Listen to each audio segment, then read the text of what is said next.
And that is how you cancel team reveal in 6th Gen, for those of you who did not know. Anyway, first battle of the series here, and we are up against our friend Malus. Sends out a Carbink, and we're going to lead off with our lead color man, Smeargle. So, my analysis of Carbink is basically that it is Shuckle, except it's Rock Fairy instead of Rock Bug, and it has a little bit worse defenses, but it has a wider supportive move pool to make up for it. So, we're going to set up Sticky Web. That's going to be our move of choice turn 1 the majority of the time. And he sets up Stealth Rock. So that makes me think, you know, I don't actually carry Stealth Rock on this team. It will be kind of neat to transform into him and set it up myself so that I have Stealth Rock.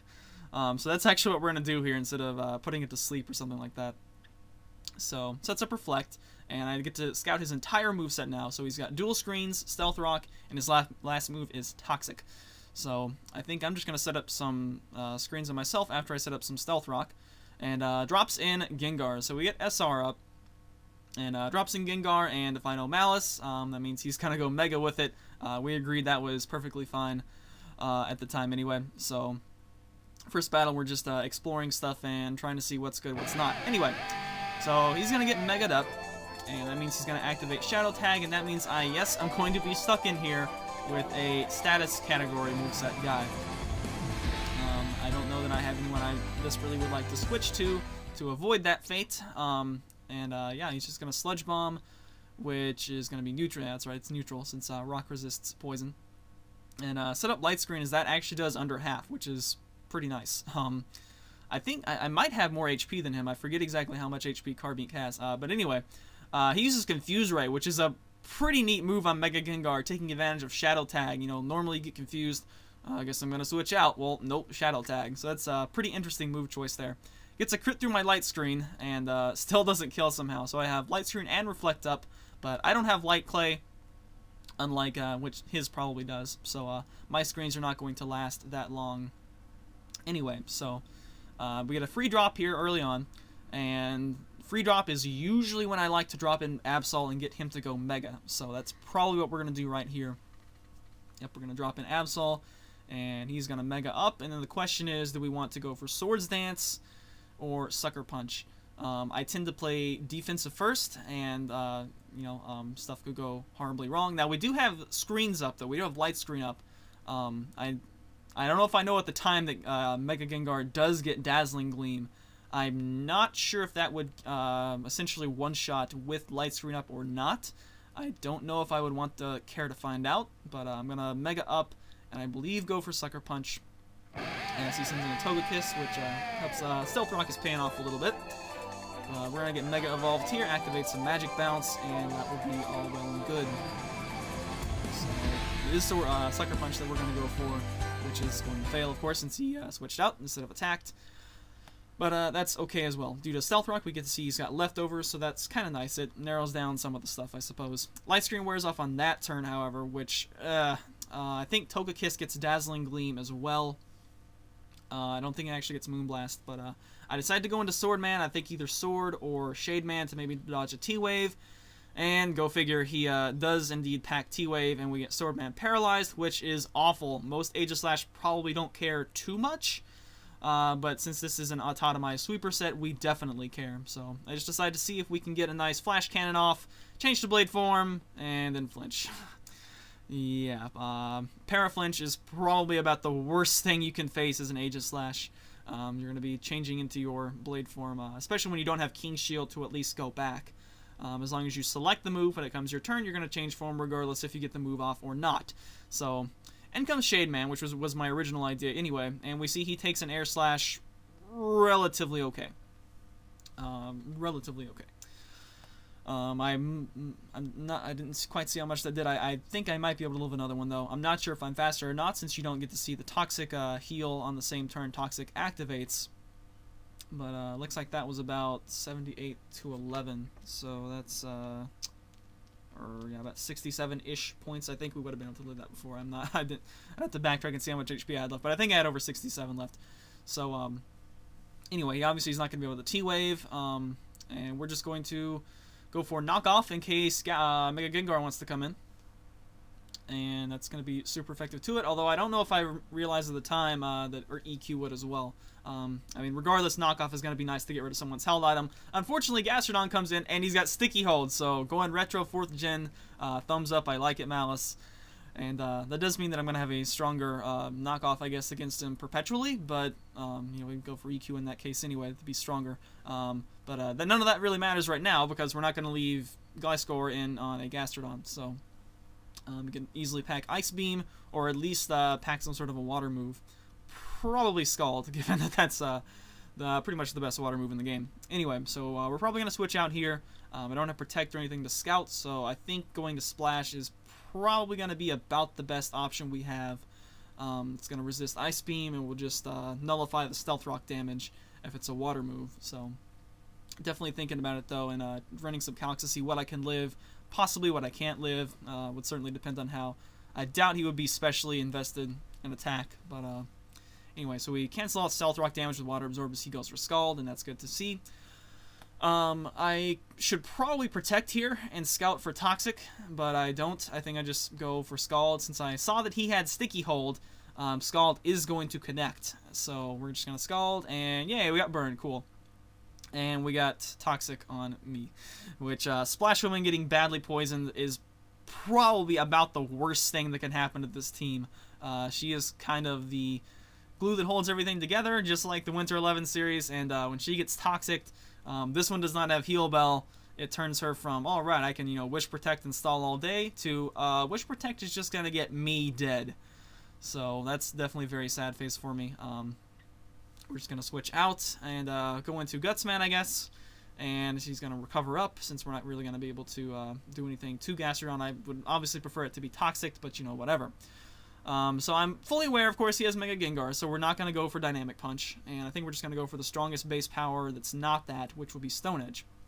So Togekiss comes back in, gets hurt a little bit by Stealth Rock, and almost gets knocked out by Stone Edge. When you consider that it left it with that much, with Life Orb max attack, and having Stealth Rock damage, that's still pretty bulky. But anyway, I guess he doesn't see the Bullet Punch coming, or else just wants to leave Togekiss for Death Fodder, since it would need to switch out and, you know, come back into rocks anyway. So that's good. Togekiss is now down, but it definitely did its damage by paralyzing Swordman. So anyway, I'm obviously trapped in here. I ran some calcs right quick to see if I can live anything. Again, I don't know if I am aware of Dazzling Gleam being on Gengar's moveset or not. It is obviously a new move, so that was not in 4th, so why would I know about this? But regardless, I think I calc and I'm not even going to live like a Shadow Ball or a Sludge Bomb or something, so best option is just going to be to Bullet Punch and see if we can get a little bit of damage on there. That's definitely low enough that we have some chances to kill with some other stuff. So, Machamp, good job. You knocked out a Togekiss, and you wiped out a little bit of Mega Gengar's HP. And that's actually going to, I think, set up our next play, which is, I think, going to be Shade Man. We can either drop in Absol, but that would kind of do the same song and dance with, he's just going to switch out and dodge a Sucker Punch. Or we could drop in Shade Man, which I think might make him get a little bit, I might be able to kill that. That's a physical wall. And might be able to make him go for that, stay in, and try to bait a kill on Mega Gengar, which would always be kind of nice. Getting rid of Shadow Tag. Definitely think about it, though, running some calcs to make sure I can live. I guess Shadow Ball would be the strongest thing. So I run some calcs, and I do determine that, looks like with the amount of HP I'm going to have, I don't know if I factored in the Stealth Rock damage or not. I probably did not, but I think it was going to be comfortable enough anyway. So I ran some calcs, and we should be able to live a Shadow Ball, albeit barely. And then, you know, the price Mega Gengar pays for his awesome Shadow Tag ability is that he now is bound to the ground, and that means he has exposed his weakness to Earthquake. So, yep, he's going to stay in and go for Shadow Ball. We live it with 18, which is fairly comfortable, I guess, especially at level 50. And haven't seen this much since Gen 1. Earthquake and a Gengar for a kill. And we're back up to 40 HP. Which, you know, there's, you know, we have Sticky Web up, so there's definitely some stuff he could drop in that would be slower, and we would have the chance to roost up on that. And, yep, there's one thing that's definitely going to be slower, but it might have Bullet Punch. So, this is a bit of a tricky decision here. I feel like, depending on his set, I might be able to live Bullet Punch. But, yeah, if he's Choice Banded, probably not. It's kind of a yucky amount of hit points here.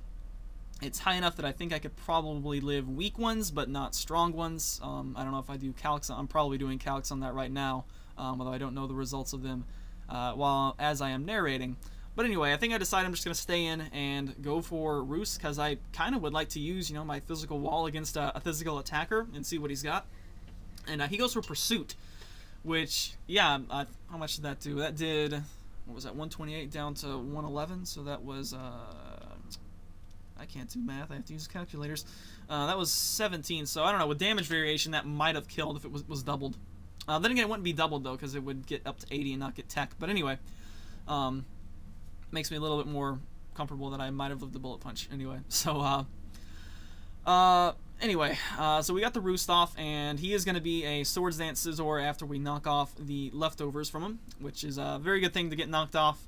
And based on how much EQ is doing, which looks to be maybe 25%, 20 to 25%, that is not going to be, that's not very much at all. Very glad we got those leftovers knocked off, but I'm not quite sure what I want to do here apart from, we've got Mega Absol. Sucker Punch is now neutral to Steel, so if we can get him down low enough, I think we can probably finish him off with Sucker Punch. But that's definitely going to be an iffy proposition, since he's, of course, going to be content to roost around all day and get up to as much HP as possible, which is probably going to be about 75%. He's just certainly going to eventually get up to max. Hopefully we can get some crits here or there. I think we may have already got a crit at some point, but doing 25% damage, crit's only going to be about not 50%. It's only going to do about like 37-ish% or so. So that's certainly not going to. He's not going to be down in that range anytime soon. So yeah, that's pretty much our game plan here. We're just kind of letting him have his way and get up to +6. Seems like this happens a lot in this series. We let this very dangerous sweeper set up, and we somehow have to find a way to come back and not get swept. But there's Bullet Punch. Obviously, it's doing a ton, even with max defense, Gliscor, pretty much.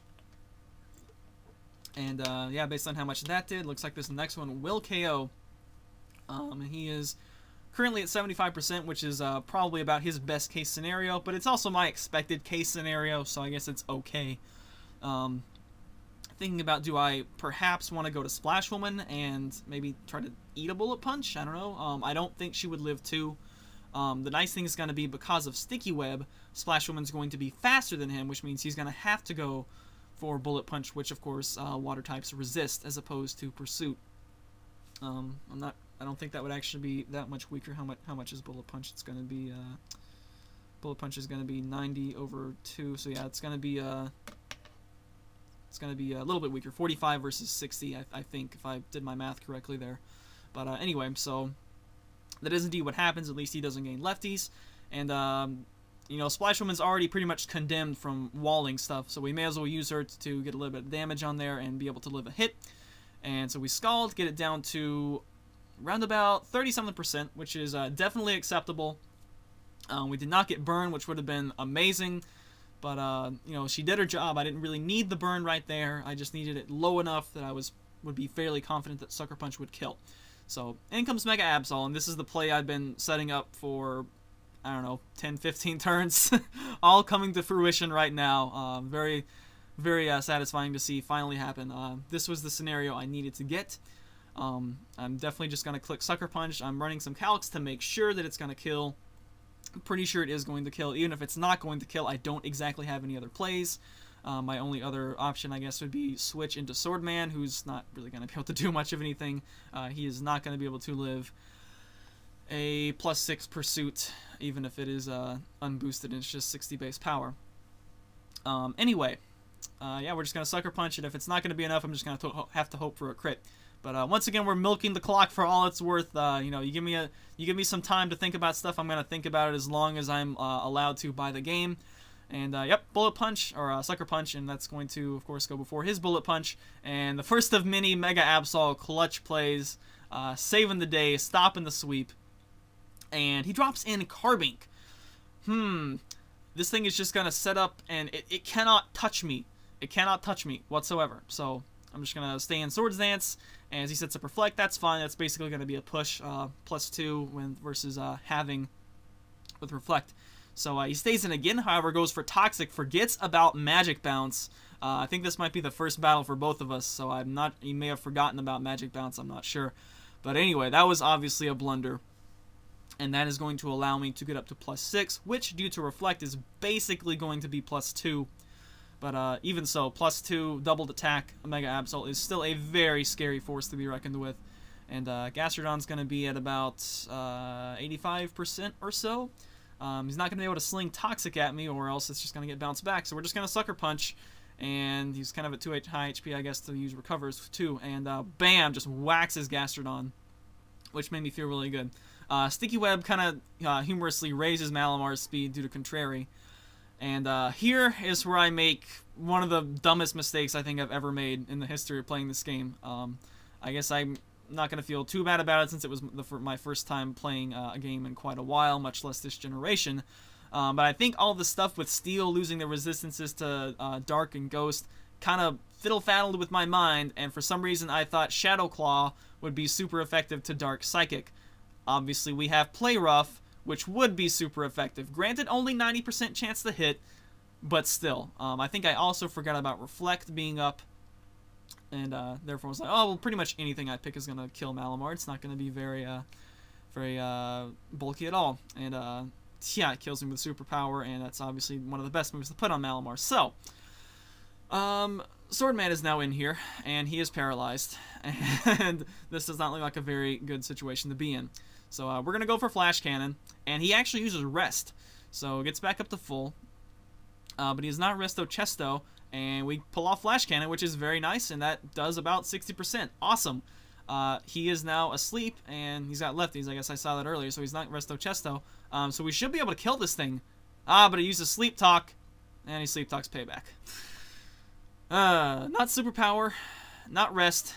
He gets the 1 in 3 chance to hit Payback. Obviously, we would have killed it right there with another Flash Cannon, assuming I didn't get paralyzed. And then there's absolutely nothing that Carbink can do to avoid dying from a Flash Cannon. So the 3DS is jiggling a little bit here, as I had the recording camera and stuff on the same podium as my laptop I was typing on, but that will not happen on future videos. But anyway, so major blunder there at the end, but definitely a very fun game. And yeah, definitely enjoyed playing this one a lot. Hope you guys enjoyed watching. And definitely a precursor to some of the really good games that are going to be in this series. So thanks for watching, guys. See you for the next one, and later days.